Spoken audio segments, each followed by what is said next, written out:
మన ప్రభువును రక్షకుడు అయిన యేసుక్రీస్తు వారి అతి శ్రేష్టమైన దివ్యనామమున మీ అందరికీ ఉదయకాలము సర్వశుభములు సర్వదీవెనలు దేవదేవుడు అనుగ్రహించునుగాక. ఆమేన్. దేవుని బిడ్డలారా, ఈరోజు 8వ తారీఖు ఆగస్టు నెల 2024 సంవత్సరము. ఈరోజు దేవుని వాగ్దానము కీర్తనల గ్రంథము 20వ అధ్యాయము 5వ వచనము. నీ ప్రార్థనలనియు యెహోవా సఫలపరచునుగాక. ఆమేన్. దేవుడు తన పరిశుద్ధ లేఖన భాగము నేటి ఉదయకాలము మీ వినికిడిలో మీ జీవితాల్లో దేవదేవుడి మాట నెరవేర్చునుగాక.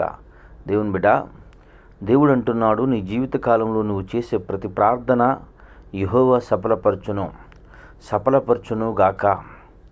ప్రియ సహోదరి సహోదరులారా, నేను చేస్తున్నటువంటి ప్రార్థనకు నెరవేర్పు ఎందుకు రావడం లేదో, నా ప్రార్థనకు నెరవేర్పు ఎప్పుడు వస్తుందో అని ఆలోచిస్తున్నటువంటి నీ జీవితంలో దేవుడు ఒకానొక దినమందు దానికి నిర్ణయించున్నాడు. నిశ్చయముగా ఆ దినము కొరకు నువ్వు ఎదురు చూసినట్లయితే నీ జీవితంలో నువ్వు చేసే ప్రార్థన 100% దేవదేవుడు నెరవేరుస్తాడు.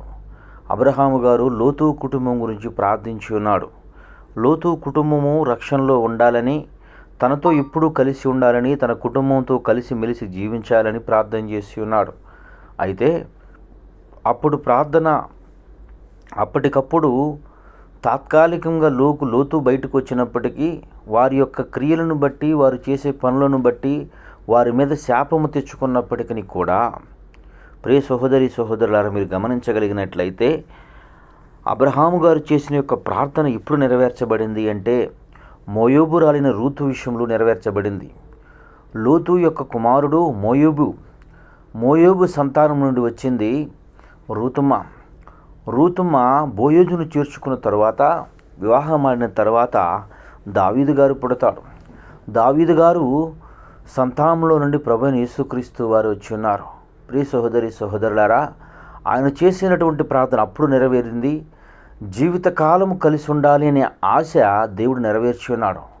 నీ జీవితంలో నువ్వు చేసే ప్రార్థన ఎటువంటి ప్రార్థన చేస్తున్నటువంటి వ్యక్తిగా బ్రతుకుతూ ఉన్నా, తాత్కాలికంగా జవాబు రావటం మాత్రమే కాదు, ఆయన ఇచ్చే జవాబు సుస్థిరమై ఉంటుంది. కనుక నీ జీవితంలో కూడా మీరు చేసిన ప్రతి ప్రార్థన విని దేవుడు మిమ్మల్ని ఉన్నతమైన స్థితిలోనికి నిలబెట్టి ఆయనిచ్చు ప్రతి బహుమానానికి మిమ్మల్ని కర్తలుగా చేసి నిలబెట్టునుగాక. ఆమేన్. తండ్రి, నీకు వందనాలు, స్తోత్రములయ్యా. ఉదయకాలమందు నీ బిడ్డలైన వారు ఎందరు బిడ్డలు ఈ మాటలు వినుచున్నారో వారందరి జీవితముల్లో తండ్రి ఈ వాగ్దానం నెరవేర్చి వారిని నీ ఆత్మచేత నింపి నీ కాపుదల్లో బలపరిచి భద్రపరిచి నడిపించి సహాయము చేయమని యేసయ్య నామం పేరటి ప్రార్థన చేయుచున్నాను మా పరమ తండ్రి. ఆమేన్. తండ్రి అయిన దేవుని ప్రేమయు, కుమారుడు యేసుక్రీస్తు వారి కృపయు, పరిశుద్ధాత్మ తండ్రి అన్యోన్య సావాసం ఇప్పుడు ఎల్లప్పుడూ సనద్దు సదాకాలం తోడే నెంబడించి నడిపించునుగాక. ఆమేన్. God bless you. దేవదేవుడు మిమ్ము దీవించి ఆశీర్వదించునుగాక.